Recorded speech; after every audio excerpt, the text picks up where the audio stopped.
Hello, I'm Amit Nerurkar, and today we'll be focusing on the topic of transport layer known as flow control.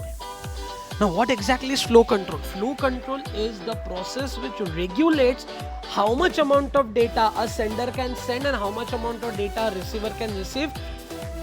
Ultimately, this should not be leading to a problem of congestion. So, for flow control, we'll be looking at the concept of sliding window.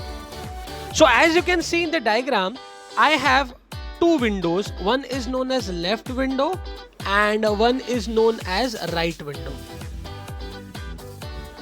The window is selected with the formula minimum of receiver window, that is the window size of the receiving end, or the congestion window, that is the window size decided by your network. Now what exactly happens is your left wall is unidirectional. It only moves to right hand side. But your right wall is bidirectional. It moves to right hand side as well as it moves to left hand side. So when your left wall moves to right hand side by X bytes, it is known as closing. When your right wall moves to right hand side by X bytes, it is known as opening. But when your right wall moves to left hand side by X bytes, that is known as shrinking, and this shrinking should be avoided. So I will just take an example of how exactly the sliding window works. Now as you see, my sliding window size is 9. My left wall is at 200th byte and my right wall is at 208th byte. Now I have sent 3 bytes, 200, 201, 202, and I am waiting for an acknowledgement. And the next byte which I'll be sending is nothing but 203. Now, whenever if I receive an acknowledgement for say 3 bytes, so my left wall will move to right hand side by 3 bytes. That is known as closing the window. So my window size would be now actually reduced by 3. That means my window size would be right now 6, but my window size by the formula is 9, so my right wall would be shifted to right hand side by again 3 bytes, making my window size total as 9 bytes. This is known as opening of window. Now this effect is known as opening due to closing, but sometimes it happens that the window size gets increased.